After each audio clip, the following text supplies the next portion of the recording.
So I don't want to waste, everybody's time. I think we have everybody we need, at least for the time being. Me, technically, I guess I'm not really part of this committee, but I guess one of you can officially open the meeting. But I do want to just sort of make sure I can answer any of your questions, but the idea here is to really get organized around this subcommittee. Thank you both. Thank you all five of you for agreeing to participate. There's a good amount of legwork to do here, so I really appreciate the help, as I don't really have the full attention to be able to focus on this area. So thank you all for doing that. Now, Gina, I think you put together an agenda for this, or Megan did? I believe Megan did. Okay. I did. Do you want me to share it? Yeah, if you wouldn't mind. I'll share it. Owen, could you let me share my screen? Absolutely. All right. Give me a second now. Try it now. There you go. Okay. I put this together and then I went and I put a few things in that I thought of. So number one was the discussion of the committee focus, timeline, and the process. So I've got the committee listed here. Additional names that I think should be kind of on all our emails. People to include would be you, Mike, Nick, Milano. I'm hoping he'll be able to join us and provide some analytical expertise. Fred Davis, I'd like to include him. And then I think Andrea and Owen help keep us organized. And then Lynn and Gina and Tim, is that right? Yep. And from Arrow Street, Larry, Tina, and Kate. Hi, everybody. And then I just did have one thought as I was reading through some materials about sustainability and how it's important, is that maybe we need somebody from a school, like a user, because I don't know, a teacher or an administrator who might want to be thinking about this. Because as I understand, really, if you adopt this, if we go net zero, the end users have a lot to do with the success of it.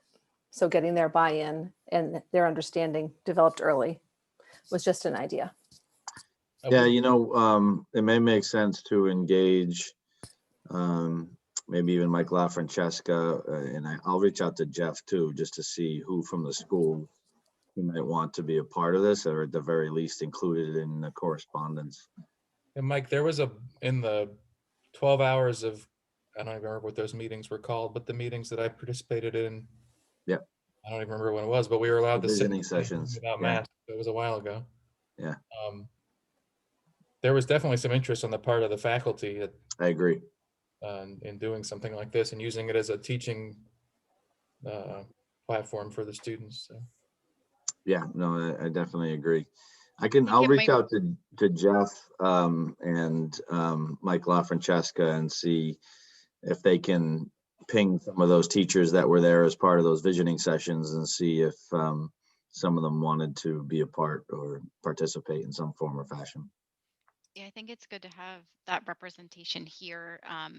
And when we're in schematic design, when we're doing programming meetings and things like that, we would also talk about net zero in those meetings. So there would be, we'd be reaching a larger audience that way, but having that, that representation, I think, on this group would be good as well. Somebody who maybe is collecting information back from some of those sessions that we're having with larger groups. I think that's a good thing. Sure. Is Amy on that? Is Amy on that list? The facilities? I missed that. Yes. Actually, oh, good. She is up there. I missed it. Okay, good. Yeah. Amy was part of this. Yeah.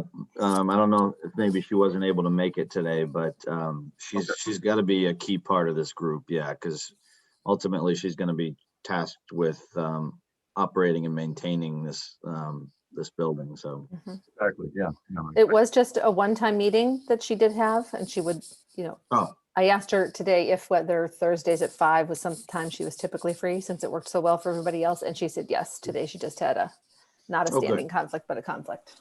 Good. I'm glad she clarified that. Thank you. Then committee focus and mission, right? Would you say it's to develop and present implications of incorporating and designing a net zero school to your bigger committee and then the selectmen? Yeah, so so the way I envision this committee is the SBC is not a sort of policy making group. It's really just meant to manage the project, not necessarily set something as important as an energy policy for the town. So that really is something that the selectmen need to make some decisions about, because otherwise, you know, we would have to be charged with a decision of coming before the town meeting and saying, oh, by the way, you know, we might have added, you know, $1.5 million for geothermal wells or some stuff like that, and we have to justify it. A lot of towns, you know, end up with an energy policy. Like one of the towns I'm working with is Ashland, and they have a net zero ready policy by, I think, 2030 or 2040. I forget which one. And since we don't have an established policy, you know, I'm looking to the selectmen to make some decisions about, you know, how far do we go? I mean, sustainability and net zero, there's so many different grades of how far you can go with it. And all of them have cost implications one way or another. And, you know, we're going to look to the selectmen to sort of make some decisions about that and how important it is for the town. I'm fully supportive of sustainability and you know, I do think that all of the projects, I can tell you every single elementary school project that we're working on and every single middle school, high school project is at the very least exploring net zero ready or net zero energy buildings. And I'd say the overwhelming majority of them are pursuing it in some form or fashion. You know, that said, we want to get to a point where we have a project that's approvable at special town meeting next fall. So we have to really look at the financials hard and make sure that they're justified if we're going to put it in front of the town. So, and I know that Megan and Alec and Fred have done a phenomenal job with the Energy Committee so far. Sorry, crazy dog. In really kind of driving sustainability and environmental issues in town, energy issues in town. And so I'm glad you guys can participate in this. But what I see this group really doing is gathering the information, making sure that it's fully vetted, and looking at what the implications are for sort of what I see as kind of, you know, 3 basis points, three sort of design options. You know, the base option being sort of the MSBA typical with the lead incentive points. Sorry, my dog going nuts. And sort of the next step being a net zero ready building, meaning, you know, pursuing probably geothermal, but not necessarily embarking on the photovoltaic portion of it. So we go with an ultra low EUI, you know, below 25 type building. And then, you know, the third step would be going to either the town purchasing or entering into a PPA to provide those photovoltaics to get us to a full net zero energy building. So those are kind of the 3 sort of levels that I saw. And, you know, Kate, if there's something I'm missing there, please chime in. But so Nope, I think from a, go ahead. Nope, I would agree. Those are the 3. It's the base, it's taking the first step of the energy use, and then the second step is how, if, and when PV is part of it. Yeah. I think, Mike, a question for me though is, and I don't know if we want to focus this group specifically on energy or broaden it up to include more of the sustainable matrix per se, or healthy building issues as something that we want to incorporate or think about as part of this group's support of the SBC. And you know, it can go 2 different ways. Typically, when we're thinking about sustainability, we're trying to think about energy performance. We're trying to think about, things like you have their wastewater, Yeah. healthy building materials, furnishings, and other things like that. And I guess the question for me, as it's described at the moment, very much focused on energy and assuming that those other things happen in other forums. So I have no problem if this group is willing to take all of that on. The reason I'm focused on energy is because it's the first priority to get some decision making done, because I know your team needs to do a lot of design work and modeling around that. So it's kind of the first priority. Sure. The things around material selection I know can happen a little bit later, but I have no problem with this being, fully about sustainability, even if it was driven out of the energy side of the equation. Yeah, and what I was thinking was, particularly these days, there's a push for indoor air quality, and particularly as it relates to ventilation. Yeah. That And I think those will, being able to talk about that in this group will be important because, that's tied to the ventilation system you pick. Right. They're not something you can separate. And there's other things that aren't 100% about net zero, but decisions about metering and levels of metering. There's a lot of things that will be connected to the systems that we'll be talking about for net zero. So if there's an ability to have that conversation, I think that's really an important piece. And I would also just say, and Larry kind of mentioned this, water and whether we're doing a reuse system, that's the other big piece that, has more to it in terms of design, cost, and analysis that we do. So it's not as in depth as the analysis we do for net zero energy, but that's something else that typically we're doing in SD, and is more in depth, like you said, than just selecting materials and things like that. So You mean like a gray water system? Is that what you're talking about? yeah, so whether or not we're reusing rainwater, collecting and reusing for non-potable use, that's something that we typically will study, and we'll do a simple analysis on that, like a much simpler version of what we would do for net zero energy, like an LCA. Yeah, and I think just for folks who aren't familiar, you're basically collecting water off the roof, holding it in a cistern on site or under the building, and then using that water to essentially flush toilets and other gray water uses. Obviously, you're not treating it to reuse it as drinking water, but it does cut down on the amount of water you're pulling from the town system, and helps in that regard in terms of that, sustainable nature of it. So it's a question. It does add cost, obviously, to the project, whether that's a consideration or not. Thinking that Cost is always a consideration. Oh yeah, no, but I mean, in other words, the town might say, no, we just don't want to think about that. Or the town might say, well, Right. we like the idea, but please show us more about it so we can understand whether we want to incorporate it or not. And I think, to Kate's point, is oftentimes these are rather technical conversations and nuance. So to the extent that this group can help to filter that, understand it, bring it forward if it makes sense, turn it down if it doesn't make sense, and then sort of represent it to the broader building committee. Yeah. That could be helpful in that regard.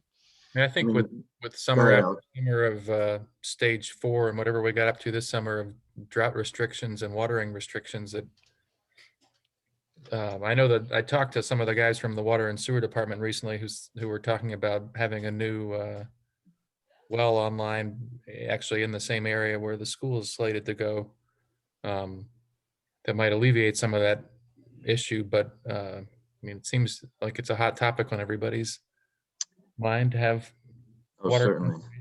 What about the, we're sort of driving to the MEP, right? Is that sort of the That's the first step, right, in the whole thing, is it for the electrical and the plumbing and the heating.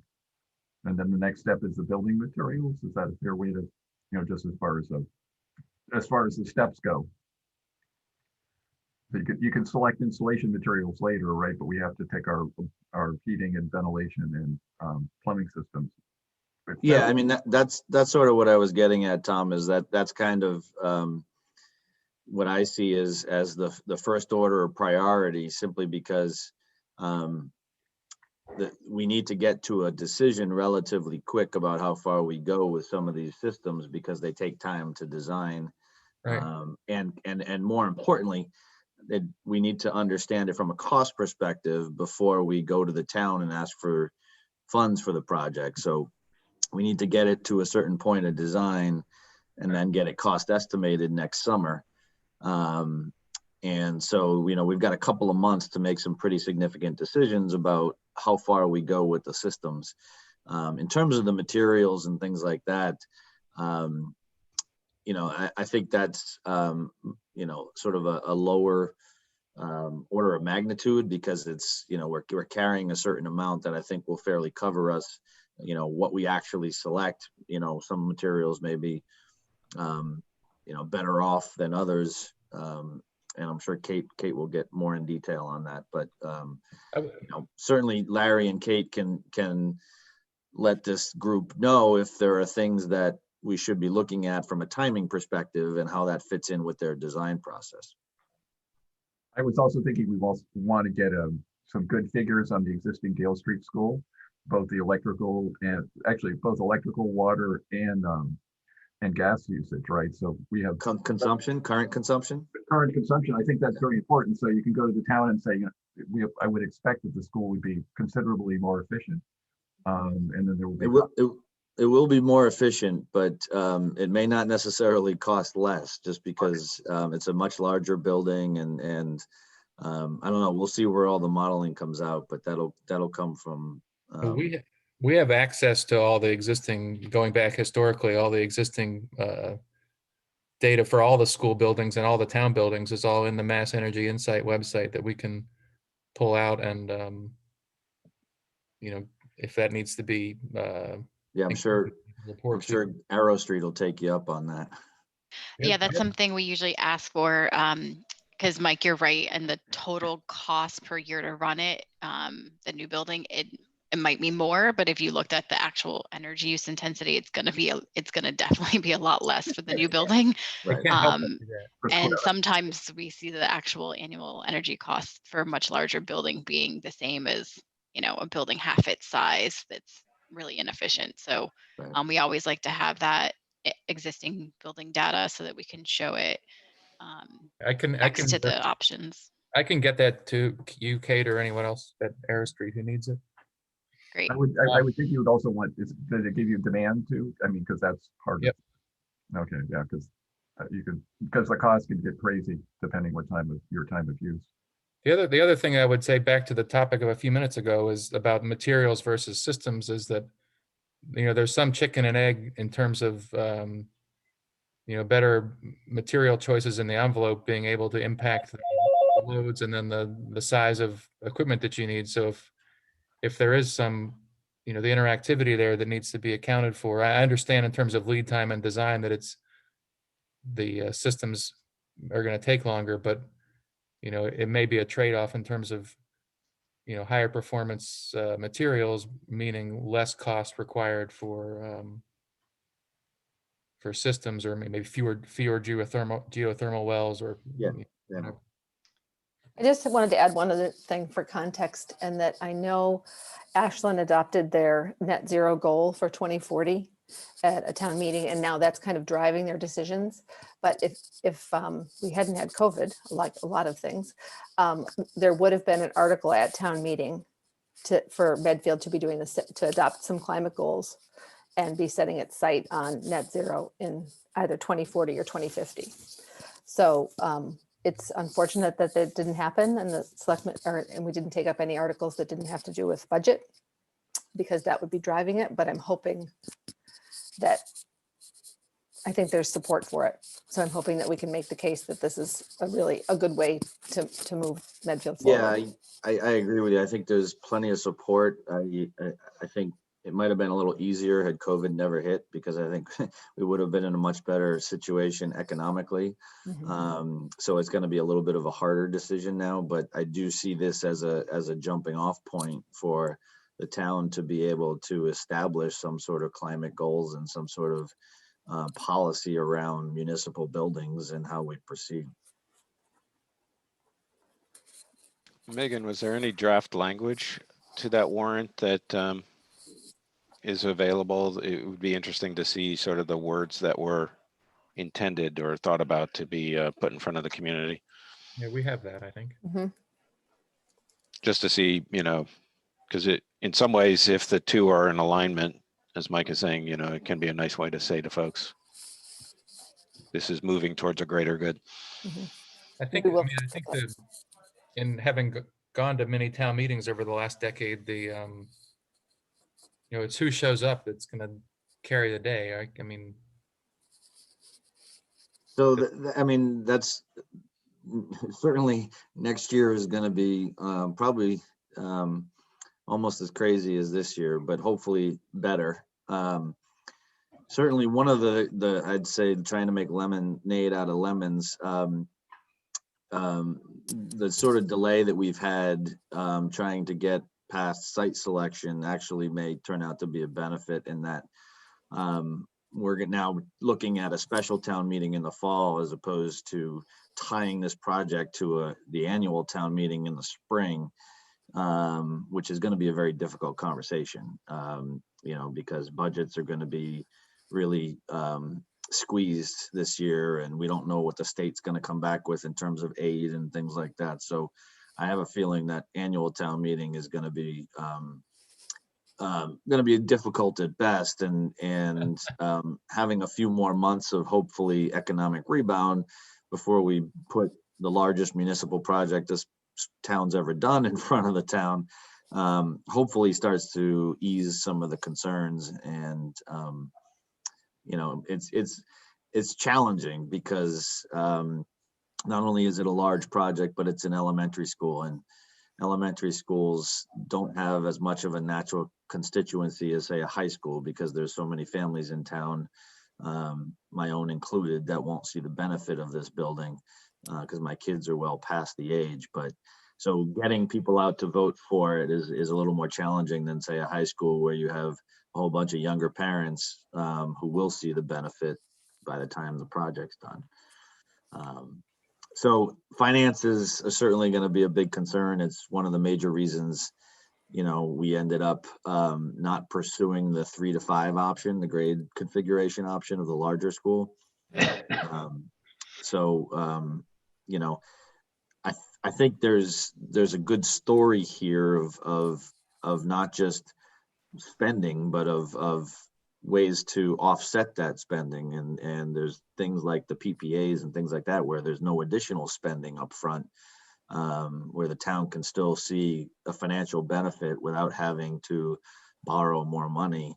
Those types of things are always attractive if they can work in our favor. Are there special things with the MSBA as far as credits or anything like that, or no, or they just? We already voted to pursue the 2 additional incentive points. So we're already pursuing that. So that'll help increase our reimbursement. Beyond that, no. Okay, so that's, but everything here will get multiplied times the factor, right, for our expenses usually. Is that correct? Say that again. So if we added a more expensive HVAC system, would we get reimbursed at the same percentage, or we just get reimbursed per square foot basis? Yeah, we're still going to be capped at our $333 a square foot, which we will more than exceed. Oh, okay. So we've reached we reached that point. Okay. Oh yeah, every project goes well beyond that cap. So this is coming 100% of pretty much anything over and above the base is coming out of our pocket 100%. Pretty much, yes. Yeah, I think the one thing, and I'm assuming our sort of baseline is getting the MSBA has additional reimbursement points for, and I can't remember what they call it, the Green School Program or something like that. But I'm assuming our baseline is kind of including that extra, and that's intending that the building is 20% better than energy code. Would there be That's what my any question. grant type things or not, or is that, have you had any experience? Are there grants that the town can get or not? Or? Well, that's where I'd look to like the energy committee members to see what that, because they're far more familiar with this. And I know, you know, Fred's been talking to Mark Sandine and he's familiar with all this other stuff. So anything you guys can come up with in terms of grants or incentives. Yeah, I think the discussion that we had before with Eversource and their desire to have us get onto that first path in their new construction program by signing the MOU would get us to their program where you get a per square foot amount for participating, and then a further per square foot amount for meeting the targets based on actual metering after the building's in operation. Yeah, proving out performance. We have to look at that carefully. I know we looked at that from in Ashland, and it really depends on where the base systems are. So if you think about it, they basically make you prove out a year after occupancy that you've met your EUI goals, and it has to be below 25. So oftentimes, you know, the way I approach it, at least, if you think about the way most people approach LEED, you know, you don't, if you want to make a certain level, you don't aim for the minimum, you aim 2 points or 3 points ahead of that, because you may not get all your points. So oftentimes there's a little bit of cushion built in. And so because you may not get that additional, you know, performance level that you're expecting from the model to reality. And so the careful analysis we need to do is making sure we're not spending, you know, a ton more money to get only a little bit back. So the ultimately the incentive caps out at, it's going to be about 100 grand for us for the testing portion, and I believe it's $1.15 per or something like that per square foot.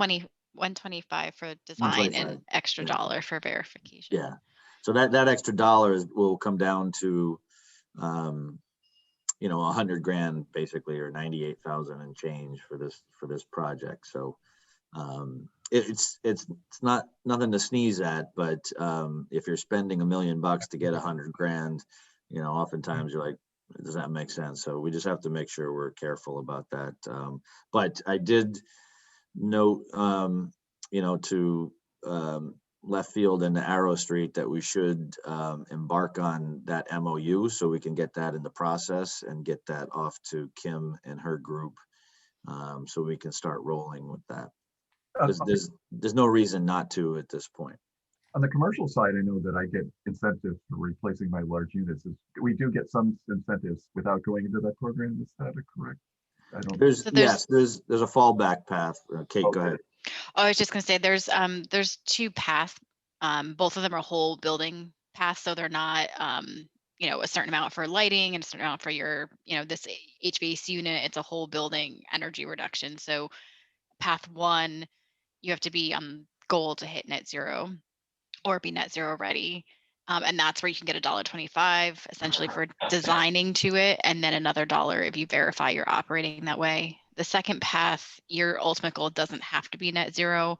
And you get, with the amount of reduction that we would be seeing just by going for the 20% better than code, we'll get about $1.25 again for the sort of designing to, and that pathway does not have a verification piece to it. So you can't get that extra dollar for verifying. So it's better to start with path 1 and start on the path that you're going to do net zero, so that you're taking all the steps that, you know, there's a requirement that you have to start an SD and things like that. So you'd want to start down that path. And if you decide at the end of schematic design that you don't want to have a net zero building, you can always just go into path 2. And you really, you know, you really won't be out money or anything by doing that, other than, you know, the ultimate incentive will be lower. Oh, that's different than what on the commercial side, they just gave me money. That's what it came down to based on equipment, but so it sounds like they Yeah, don't. there is a path like that, but for new construction, it's just for very small projects. I think it's under 120, or sorry, under 20,000 square feet or renovation, small Or renovations. renovation. Yeah, you're dealing with an existing building. That's the difference, Tom. Okay. So the MOU, that's something that would come from the town. And if you send that to us, we'll sign that and send it back to you. So I don't know who is sort of leading that process and who's gonna be executing and talking with the utility. Yeah, so typically, at least the way we run our projects, typically we do that for our clients. We get it all drafted up and then the town signs it. So Gina, if you have any Yes. questions about that, there's a simple application to start and then Okay. Eversource follows up and if you need, I mean, the best thing to do is to reach out to Kim Cullinan and she can walk you through the process. Okay, all right, we'll do that. Is that good? And I have a copy of it I could forward too. I don't know if you've seen it, but the also, I think if possible, could we get it to the selectmen on I think it's the 14th For their next meeting? for their next meeting? Yeah, I mean, if you get it drafted up, I don't see any reason why we couldn't get it on their agenda. Right, because would we say that we recommend that they sign it and we pursue this path so that we can have Yeah. the most options? Yep. Okay, all right, we can put that, I'll make sure that's in it. Oh, that's the Board of Selectmen, okay. Board of Yep. Selectmen, so that would Okay, actually so be, we'll Get it ready. I thought it was on the 15th, but we'll have it ready for them. We'll have to let Christine know too to put it on the agenda. yep, I think you're right, the 15th. It's gonna be Tuesday. And so Okay. that will be, If you get me the MOU all drafted up, ready to go, I'll talk to Christine about getting it on the agenda. Okay, good. Okay, I'll send it to both of you. How's that? Yeah, Thank you. thank you, Megan, good. Okay. So that's a great first start. Mhm. Timeline, do we want to talk about that next? Or could you just give us like a broad scheme? And actually, could you help me too, knowing like SD, all the Ds, where we are and when they, All right, I'll give you a quick overview, then I'll pass it off to Arrow Street because really, they're gonna have to drive a lot of the timelines because they have, an idea of when they need the information more. But essentially, we are meeting next week to vote on what's called the PSR, the Preferred Schematic Report. And basically that we submit to the MSBA, and then there's like basically a 2-month process of getting through their comments and getting through what's called the Facility Assessment Subcommittee meeting, and then their board meeting in February. And that's when they approve us to go into schematic design, which is the next phase, or SD, as you mentioned. And so, that's typically, not something that, it's very rare that projects go off the rails. It's just kind of a formality for the most part, and we just make sure we've got all the information that they need. And so schematic design is where we really need to make some decisions about materials, about systems. Now that we have a site selected, we know where the building's going, give or take. And so Larry and Kate and their team will really start to get into the nitty gritty during schematic design, which is the next major phase. And the end of schematic design results in a vote where we vote again, I think in the fall. It's looking like September. We do a special town meeting, vote on the project. We'll need 2/3 vote to approve the project, and then a ballot vote subsequent to that we need 50% approval on in order to proceed. And Kate and Larry can sort of give you an idea of within that window between now and September, we need to make some decisions and get some cost estimating done in the summer such that we can prepare for that vote. So I'll let them drive that timeline. Yeah, I was going to say, so sorry, I have to move my arms here to get the lights to come back on occasionally. So just to put some dates to that, because usually that helps people to understand a little better. As Mike says, the report gets submitted essentially by the end of December, although we're doing it just before the holidays. We meet with a committee in January, but in early February on the 11th is when the MSBA votes their approval. And as Mike is saying, it's a little bit of a formality. And then we're working through to the end of June, essentially, on schematic design. And that's really when we turn the diagrams that we have now into a building. We develop all the building systems, and because this is the chance to set a price, we try and get it a very robust set of drawings. The MSBA, as Mike mentioned, reviews and approves it. That's essentially July and August, with them hopefully giving us a board vote at the end of August, which is then taken to a supplementary town or special town meeting in mid-September-ish. That hasn't quite been set yet, but roughly that time frame. And then assuming all those are in alignment, we would go off to the races and do the full set of drawings and go bid the job and then get it built, and et cetera, et cetera. What I think that means is, and I was also trying to think of the process of the selectmen thinking about this as a policy decision, and wanting to understand that in terms of the normal town meeting or annual town meeting, I guess is a better way to say it, which is late spring. And whether this is a decision we're trying to get sooner, both from the standpoint of not getting it tangled up with town meeting issues, but also helping us develop the drawings to the extent that we can. We were imagining trying to make this decision by March-ish, something like that. That may be a bit ambitious. But if there was a commitment in March, then folks could say, okay, then, you know, we can draw as robust a set of drawings one way or the other. You know, it might be late March, early April, but, you know, somewhere in that time frame is where we'd be hopefully charting a course for how much we want to include.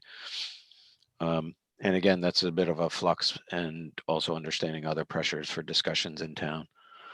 The thinking was that this group would get going sooner, and we could try and outline a little more specific schedule and give it to you guys at the next discussion point as to when we do that. We also presumably trying to take some input from the community. We've oftentimes had a public forum focused on sustainability as a way of pulling out, getting people's input, and hopefully driving some enthusiasm, some support for a decision coming up. So we might be thinking about trying to do something like that in January, knowing that December turns into the holidays quite quickly and people's attention drifts in other directions. But perhaps sometime in January, start to reach out and do some informational gathering as ways to understand where are people amongst this, and as well as get some information out to the community. I think from a review standpoint with the leadership, that there's going to at least be like a two-part process, because I think what will end up happening is we'll need to sort of present the data to the selectmen and then allow them time to process it, you know, and ask questions and send comments. So there might be, you know, a couple of week gap in between that and some sort of final decision making. So Sure, keep that in mind. So a key piece is going to be getting the MOU, because on this project, Air Street's not carrying a net zero consultant, but through the incentive process, they will assign essentially an energy modeler. That's basically what it will be. So I mean, I think we can still add I'd have to ask him, but I think we could possibly add a consultant on our side and have it covered that way. But I know that as part of this new pathway, they're prepared to hire net zero consultants as well on their end for projects that don't already have one on. So we just need to get that worked out, because that's really the first thing that we need to do, is start doing some modeling. So that's key to having that person on, whether it's somebody that's coming through the design contract or through Mass Save. Can't be Yeah, a, the other thing just to keep in mind in terms of costs is that if we do explore geothermal, that we'll need to do a test well, and that's a good chunk of change too, so. could do it at the same time as the town's new drinking water well. There you go. So the drinking water is going to be, our waters are all groundwater, right? Yeah. Yeah. So Kate, you're saying there's not an energy model or assigned to the project yet, but we could. No, so I mean, the base scope that we do as part of any MSBA project is essentially an engineering economic assessment. It's like an LCCA. It's not a full model, and that would be done by GGD, who's already on for I think Right. they're mechanical and plumbing, Yep. not electrical on this project. So that's what they would do, but this other energy modeler will actually do iterative modeling and use a different modeling software. So it'll be a combination of their modeling, and then they'll actually provide modeling inputs to GGD, who will use that for their economic assessment. Right. Yeah, I mean, we would normally do that, but I think in this case, since I'm on the committee, we can't do that. Yeah, I know Kim mentioned that they have brought more consultants on board that they haven't traditionally used for their incentive programs. I think, and I can even maybe try calling her tomorrow just to confirm, can we still hire on our own, or is it better to do it through the program? I just know that there's been some backlog, not through this particular path, but for other things. And so whatever way is they're covering the same amount of cost regardless. So, but I just want to make sure that we're doing it the way that it has to be for this path, because it's new. No, and I think, I mean, as part of this subcommittee, we could, professionally, I could definitely review any energy modeling inputs or results, or, other, do an in-house peer review of that to make sure it makes sense. But I don't think we would do the net zero modeling. No, actually, I don't think you could from a conflict of interest perspective. All right, that's what I'm saying. Yeah, but So- we definitely would love to have your eye on it, and it'd be a good resource for us. Yeah.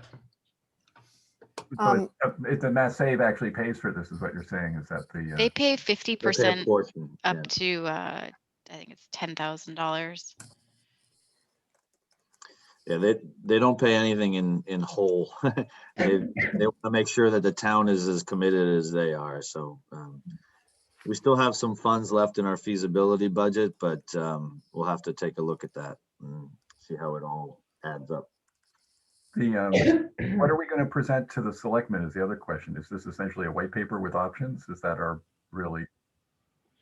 would that be? Well, I think part of this committee's charge will be engaging the selectmen and asking, what they need in order to make a decision.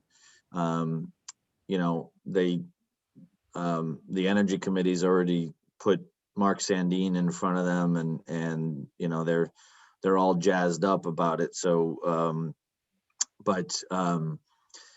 I think Pete's behind it 100%, and Gus is, on the fence. He wants to see the financials behind it, and as does Mike Marcucci. And so I think, they're all very diligent about this type of thing. So they will be definitely looking to make sure that everything lines up, that, the financials make sense, that it's a smart thing to do for the town, not just from being a good citizen perspective, but, making sure that it makes sense financially as well. So there's two items that are in the town purview that I think would be really key to be able to make the decision as well. One, as you mentioned, Mike, was doing test wells, and sort of as part of that, that will getting the permit to be able to do those wells. I hope will give us a clear indicator of whether or not the project will be approved to do the whole well field because of the aquifer zoning Right. on the site. So, that's something that's really key to understand. Is there going to be a special permit granted? Is there, is that going to be a roadblock? Because you don't want to go down the path that you're assuming you can put 70 geothermal wells in the ground, and then you find out, in DD that you can't do that. Right. So it's tied to the test well. You'll have to get a permit to do that anyways. And as part of that process, understanding, if they approve 2 wells, I'm assuming that they are understanding that they, are setting up approval for a larger well field. But that's a big piece to know, can you even do wells on the site, and what is the process going to be to get that approval? Yeah, and I think that's sort of a key. It's a little bit of a chicken or the egg thing, because we don't want to necessarily spend 40-50 grand on wells if the selectmen decide not to pursue net zero. It kind of shoots down geothermal from a cost perspective. So we'll have to balance that, but I think left field can start to dig into the permitting side of it and find out what the requirements the town will have. Most of the towns that we've worked with on this type of approach, this type of system, is typically the Board of Health that overall that governs it. But I think Gina, if you and your team can start to reach out to Christine and maybe I'll think of who else might be a good resource just to identify. We have seen with smaller towns, oftentimes smaller towns don't have any provisions for this type of thing. Because it's so new, and they don't always separate out a geothermal well from a typical, water well.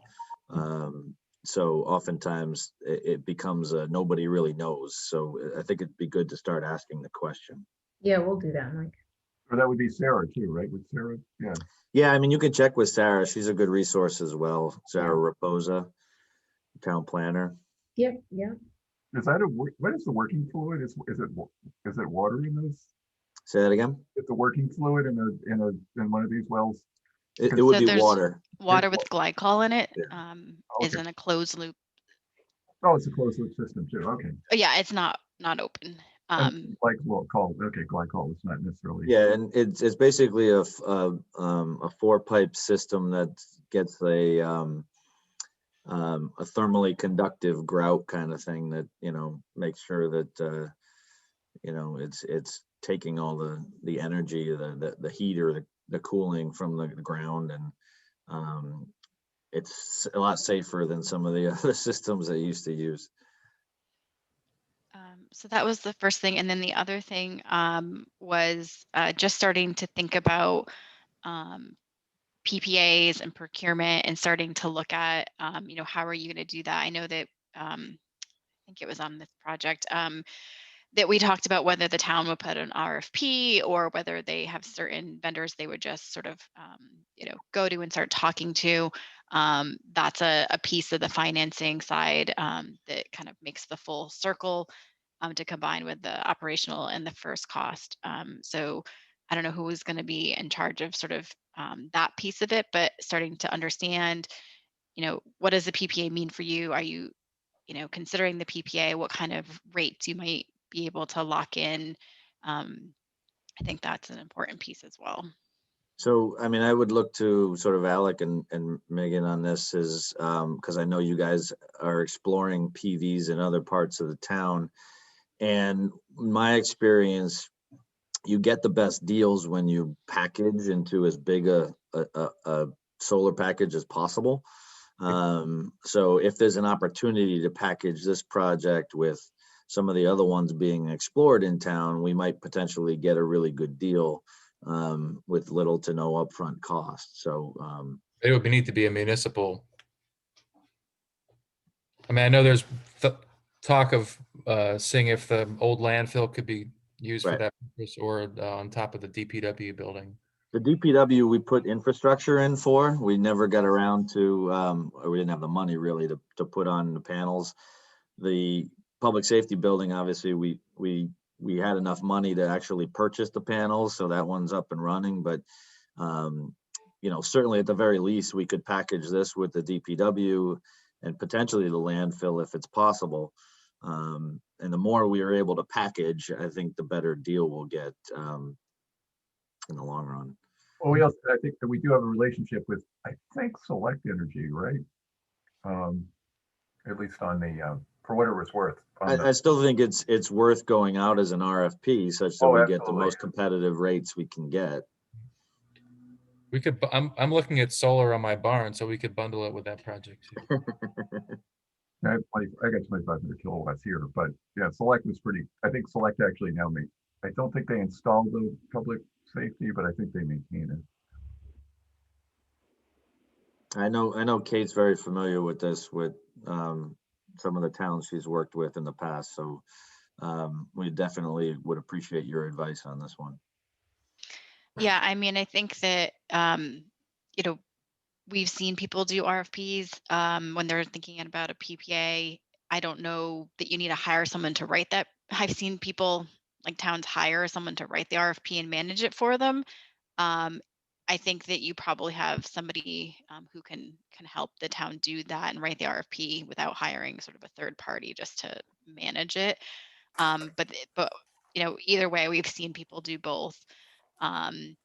And, you know, for right now, being this early, you're not going to necessarily lock in rates, but maybe if you have other projects that you're going to sort of bundle it, you might be able to lock in rates now. I think just having a sense of when you'd lock in and like kind of what range of rates you'd be looking at, that's the important piece, so that when we do that full life cycle cost analysis, we can, you know, plug something in that, you know, seems like a reasonable rate that you've talked to people about.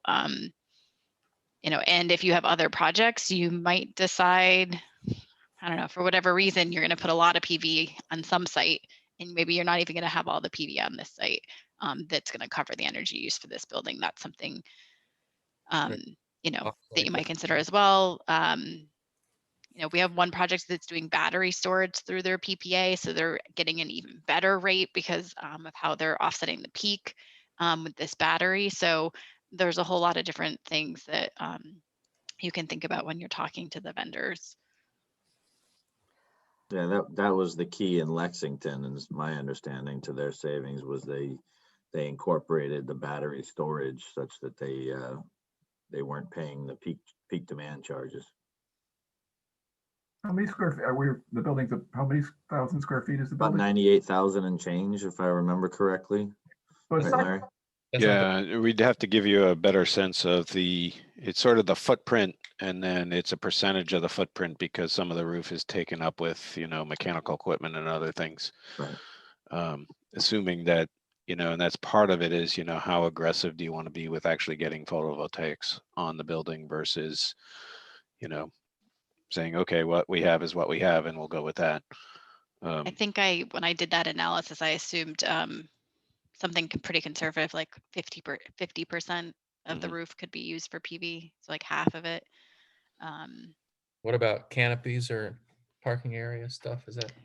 I said we're only at 2 stories, and if we can get, you know, half of the roof of what we've, you know, got massed out right now, we can get Might not need it. enough PV on there. Yeah, the roof mounted is definitely preferable from not just an aesthetic perspective, but also from a cost perspective, because, you know, it's a lot cheaper than you already have the structure as opposed to introducing canopy structures.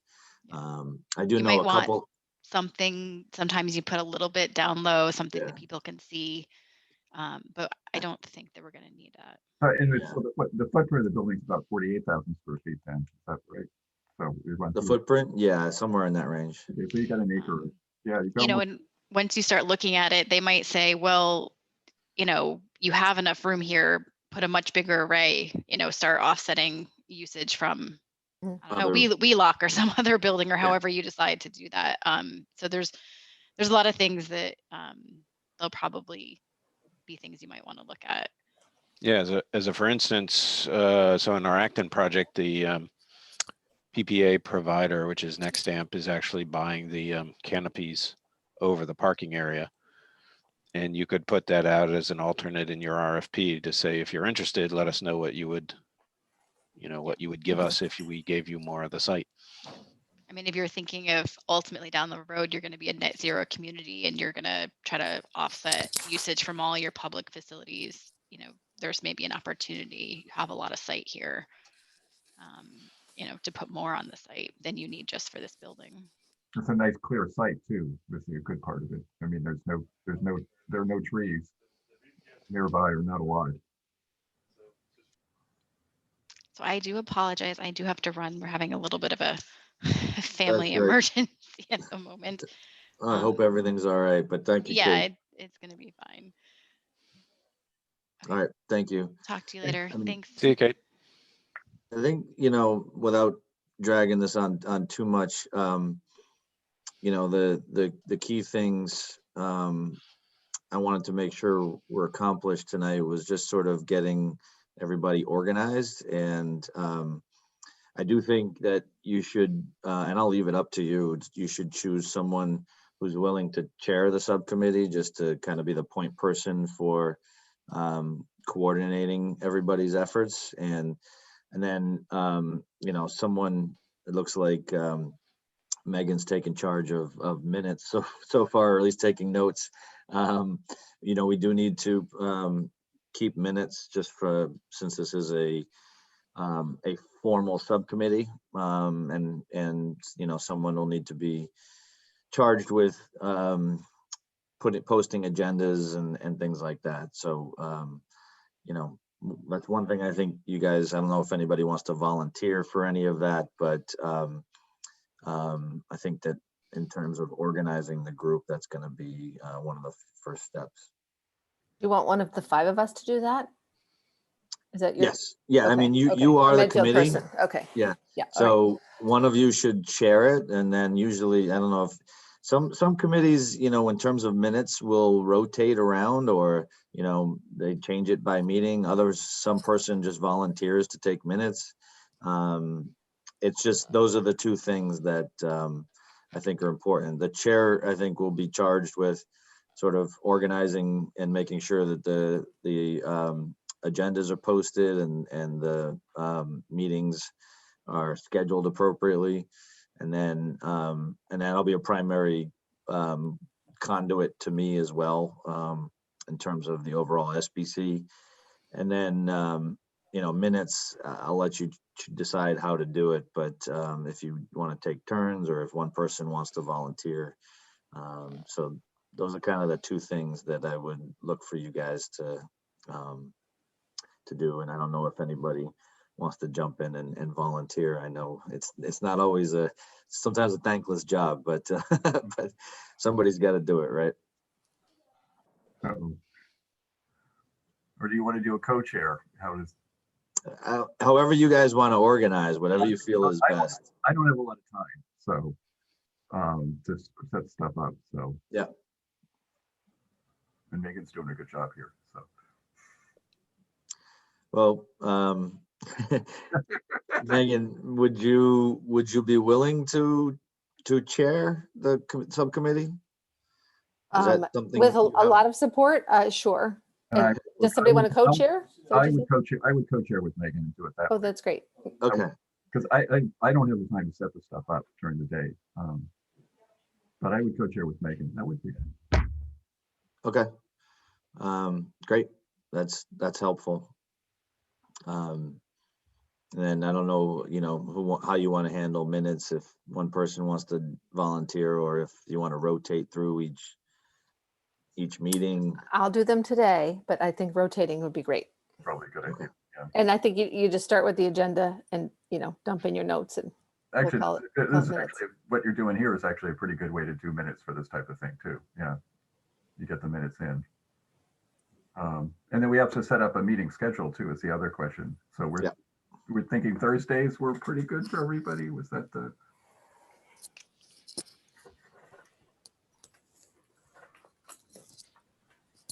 Yes.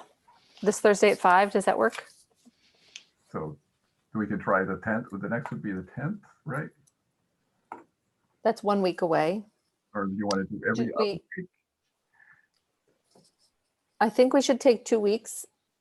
I would say, because then we'll get through the selectmen's meeting, unless you need guidance No, I'm for fine. that Mike, before then, and then would also be through an energy committee meeting where I'm thinking we could turn to them and ask them if they would help handle the solar discussion, the PVs, because I know they have a whole solar subcommittee who's working on the DPW building, Public Works building, and that kind of thing.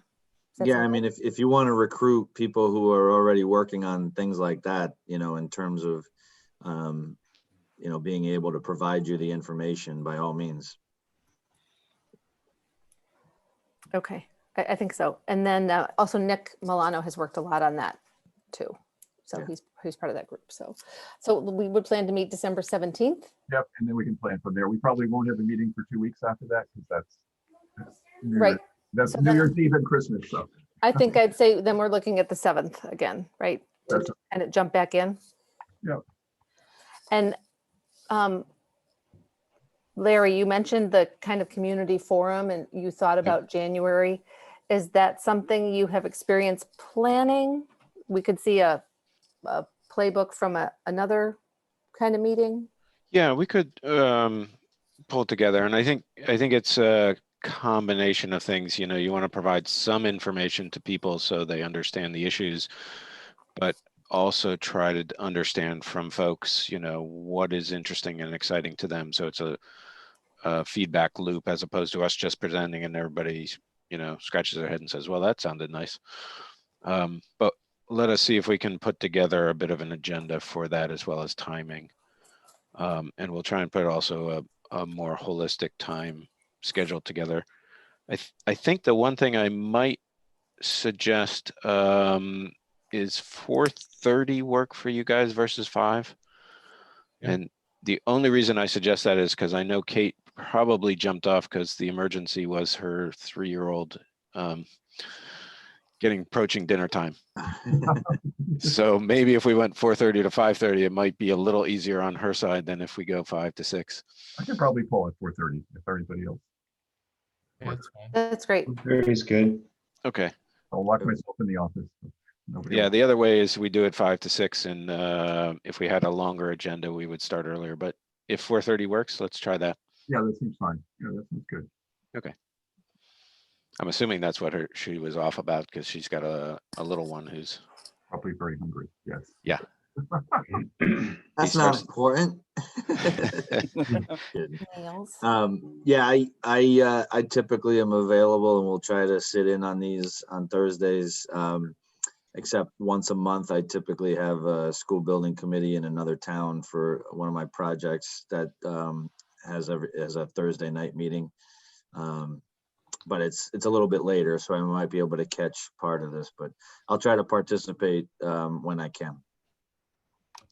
Mike, do we need to do any approvals on the next building committee meeting, like for the members of this subcommittee? No, these members were approved and appointed to the subcommittee at the last school building committee. So if Megan's the chair, we don't have to get that approved? No. Okay. I would And just, I guess from that standpoint, what you were saying earlier, Mike, is this is a public meeting, so we have to go through the process of taking public input and all of that kind of thing. I mean, you know, I don't expect there to be a lot of it for this group, but and there's nobody there from the public, but you never can tell who may show up. But I can't wait to see who it is. you're not required to take public input as Oh, part. is that right? Oh, okay. No, it's at the discretion of the chair or co-chair.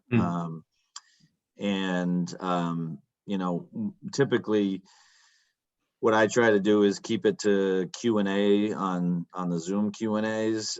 It just tends to go a little bit better and can be controlled a little better, so it doesn't end up in some sort of rambling into, you know, hours and hours and hours of discussion. So typically I ask for people to post their questions on the Q&A and then read them and try to answer them, and then follow up if there isn't an answer that particular evening. But again, you're not required to take public input. You know, it's at the discretion of the chair. I think if people are interested, yeah, we certainly can. Yeah. Yeah. that would be good. Other things I had just included on here was some case studies and presentations that I had come across, which probably you may have already seen, but the Fails School, NEEP, had a really good webinar where I learned a lot about how they kind of changed the design of the roof and did some interesting things with lighting and ventilation. So I thought that was interesting as resources. The school in Acton Boxborough, we have the experts in the room. But I had learned a lot from that. And then I just stumbled across this, getting to zero, kind of why zero energy schools are leading this, you know, why schools and not other buildings. So that was pretty interesting. So I will say we're drilling geothermal wells in Acton now. So if anybody wants to go get their feet dirty and check out the drill scene, you can really see it firsthand. It's an amazing operation. How many wells do they put in for that? 68. And how big a building is? That's probably a bigger town too, right? Or Yeah, more it's regional. actually 2 elementary schools plus kindergarten. So it's a good sized building.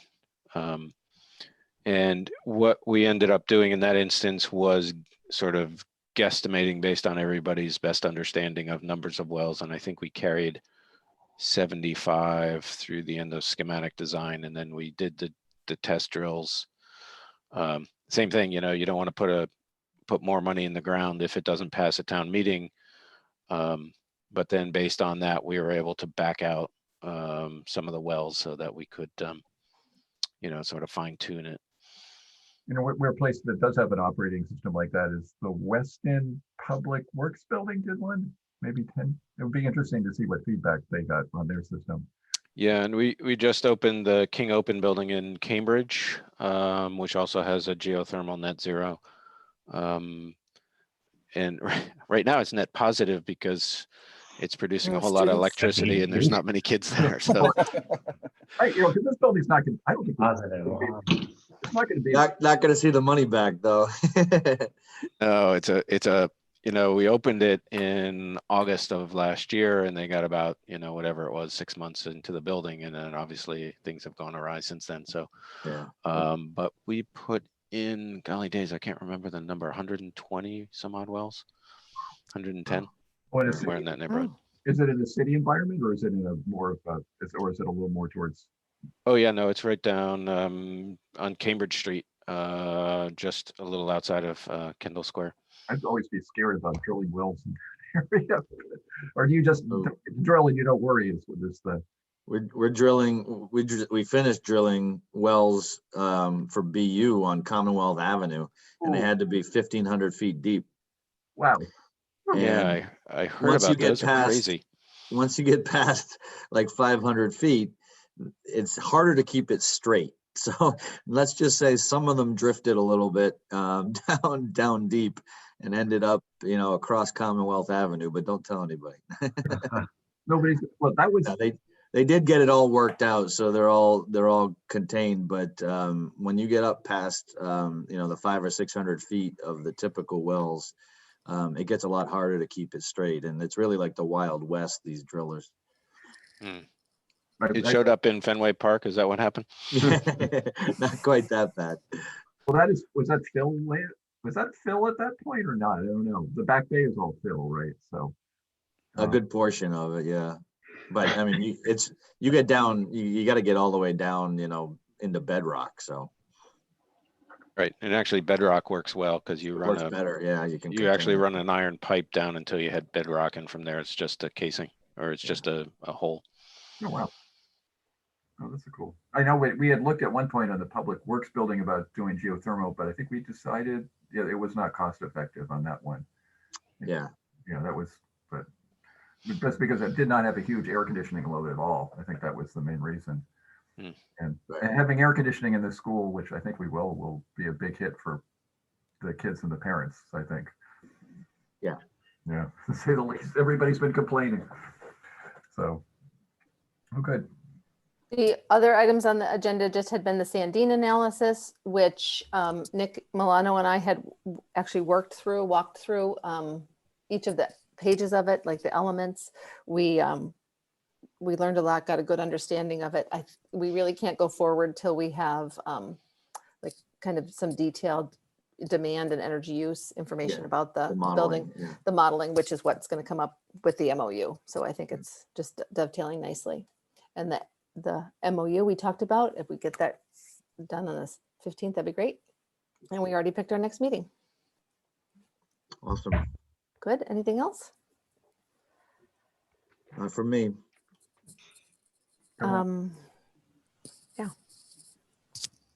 I think I'm all set. Larry, I would love to go out to Acton. Oh, yeah? Okay. Let me figure out a time we could get you out there. Okay. The other thing would be interesting. So the King Open School, since it's open, you could see what happens is the geothermal comes around, loops back into the building, and there's a heat exchanger there that then takes the heat cooling loads out of the water. So basically you have two separate loops, one in the building and one down into the ground and back. You don't really run groundwater back into the building. So you have a heat exchanger on the outside of the building. That's or thermo exchanger, right? So Yeah. but you have Yeah, heat- exactly. Because it's exchanging cool as well, coolth, as they say, as well as warmth. Well, and then the whole inside of the building. Actually, so the whole inside of the building is just a big thermal loop off the. So is it essentially a plumbing loop after that? Then? I mean, Yeah. Yeah, essentially. And we ended up putting it down in the basement because there's a parking garage under the building. No, Megan, if you go, let me know. I'll probably. Okay. I'll meet Yeah. you there. So I wouldn't mind seeing. Yeah. And I would go to Cambridge as well. If you have a field trip for me, I'm going to take them. Put some gas in my car. Reason to Okay. do Let me I put can that do on show my- and tell it fails, by the way. That's the company I work. Gilbane's building that. So Oh, terrific. we can go do fails too if you really want to Yeah, get on the bus. So You're working with my colleagues over on Vertex side. yeah. That's right.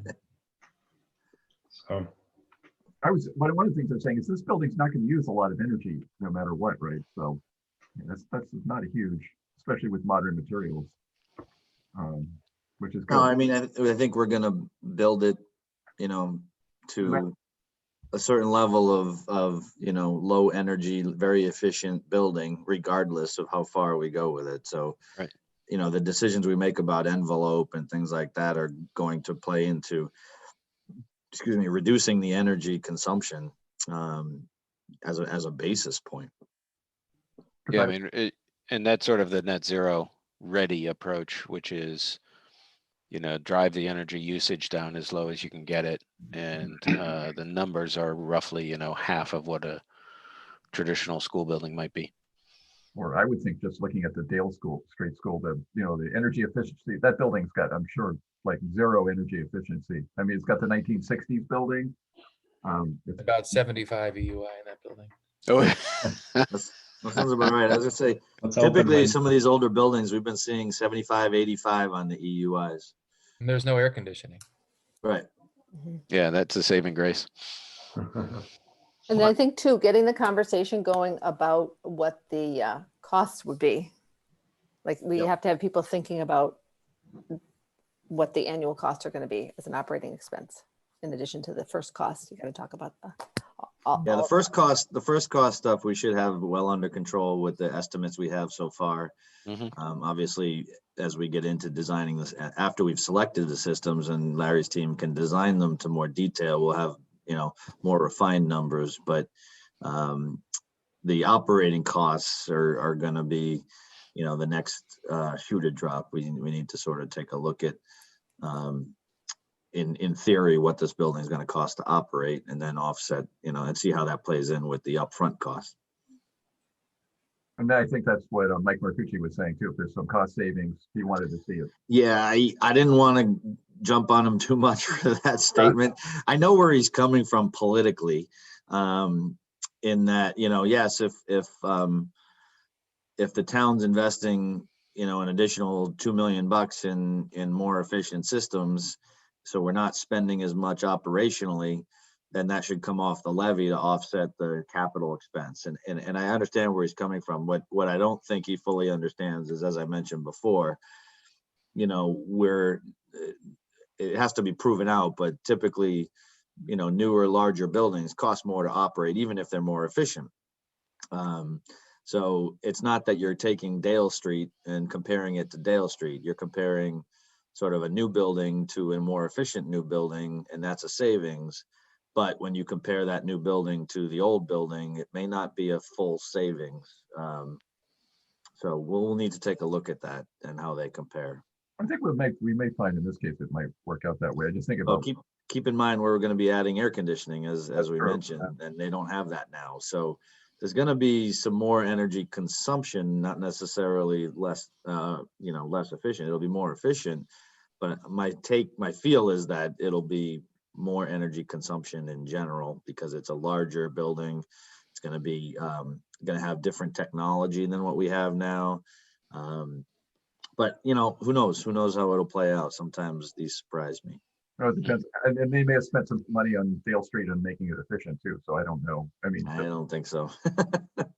I Not with their think that- single pane glass and double hung windows. Yeah. I think the one thing that Mark Sandine has an interesting theory about financial analysis that would be good for this group to understand and either, sort of think about using for our analysis or decide that that's not an analysis process that you want to use.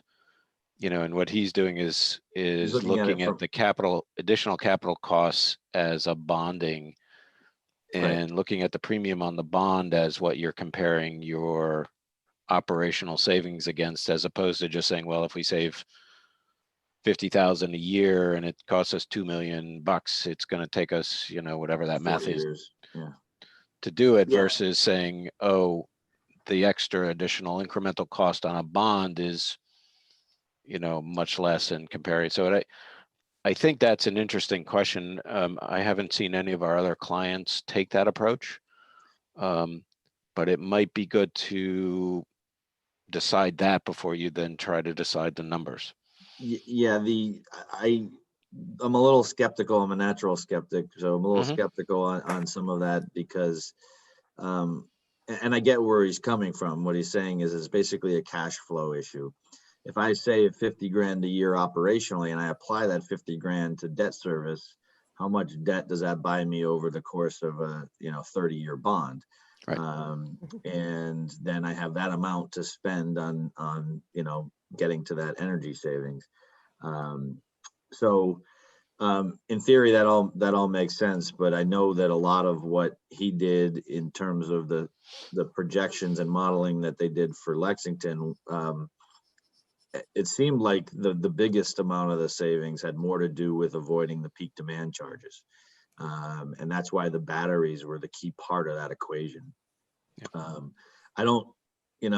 think, selling it as a cash flow thing, I think that, depends on, how people are going to perceive it. And that's really a question sort of politically is how do you sell this to the town from an expenditure perspective is we're spending $2 million more up front, but, really from a cash flow perspective, it's cash flow positive because we're saving operationally and we got these incentives. And if you're able to tell that story and it makes sense and people understand it, then it shouldn't be a problem. But that was the first I had ever heard that approach as well. So I think part of that is just understanding does that resonate with folks, or people think, that's hocus pocus numbers, in which case you stick to a more basic and traditional cost evaluation. Or can you sell it is the question more. Yeah. I'm not sure you can sell it. That's part of it. The difficulty, the difficulty is that's still based on, and most of all of this discussion will be based on projections, right? We're projecting out how much energy is going to cost 20 years in the future. And electricity may cost, X dollars per kilowatt hour now. I can guarantee you in 20 years, it won't cost the same. So, trying to project that out and projecting anything 20 years is difficult at best. So there's a certain amount of that is always going to be, taking our best guess as to what things are going to cost in the future. But what I find is sometimes with those models, and Alec may disagree with me, but sometimes with those models is they're sometimes a little rosier than I am inherently, you know. So they project these high energy costs for electricity that that you know make it say, oh yeah, you're going to save a ton, but who knows if electricity is really going to cost that in the future. So one thing that we've done similar to that is and knowing that there's not a crystal ball that's going to tell you exactly what the cost is going to Right. be any time between now and whenever your next contract comes up, is to look at a range of scenarios. You know, does electricity get much cheaper as maybe we have new technologies online that can make it less expensive, or does it get much more expensive? Does,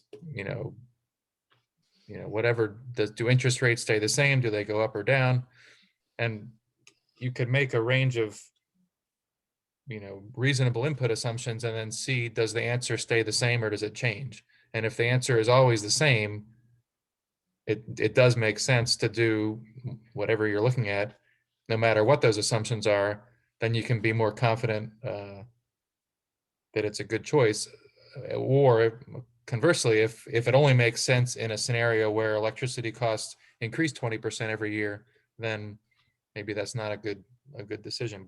And then you can also, the biggest thing that I've seen in terms of rosy projections not being met is trying to model occupant behavior and use of the building in terms of like after hours use or weekend use or summer use. So, you could do similar things in an iteration of an energy model where you have, well, what if we assume, every night of the week there's a special meeting, or every weekend there's basketball, from whatever, 6 a.m. to 6 p.m. Any of those kind of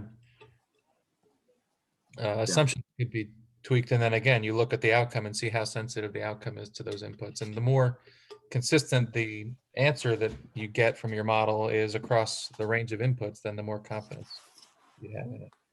That's a great point, Alan.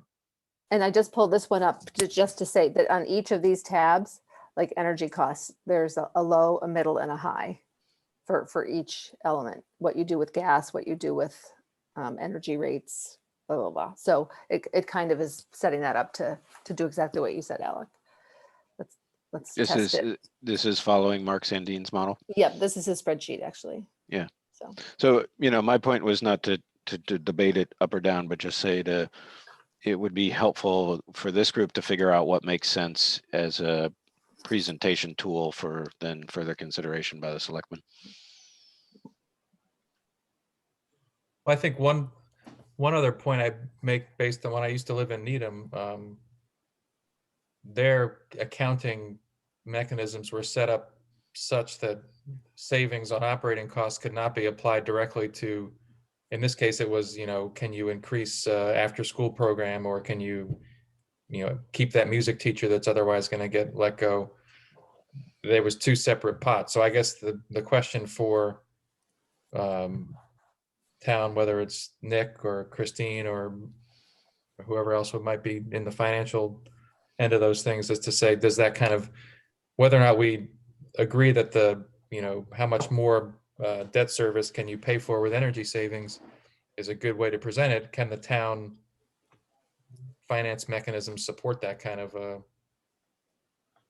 So that sort of gets into what Mike Marcucci was alluding to at the last SBC meeting, where he was saying that, if in theory, let's say the building is saving 100 grand a year in operational costs, he wants to reduce the overall levy by that amount each year, as opposed to just leaving that money in the levy for, additional add-on, some sort of thing completely unrelated. So basically such that there's a net zero, excuse the pun, but a net zero wash of you're transferring basically 100,000 from the levy to the debt exclusion that you're paying for the capital costs.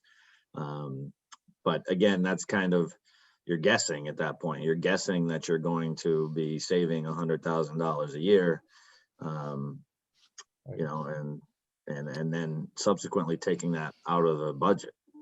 Yeah, on his I will approach. also say on our acting job, one of the interesting things, so the PPA money supports some infrastructure, and they're trying to figure out, it's that same kind of town financing. The money is coming in through the operational, and how do we get it over to the capital project? Well, that's the thing, we wouldn't. We would include it in the capital project as a debt exclusion because it would have to be bonded.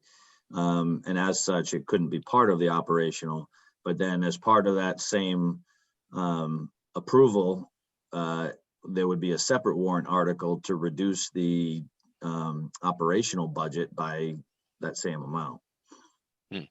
Yeah, no, I was thinking that's of, the way Mike is looking at it, and he's gonna get Gus's attention on that as well. So, but basically what he's saying is he feels justified that if making some of these decisions, let's say, results in having to spend an additional $2 million in debt to support the capital project, and let's say $100,000 of operational costs will be reduced by that additional $2 million expenditure, then that gets taken out of the operational budget once the project is open.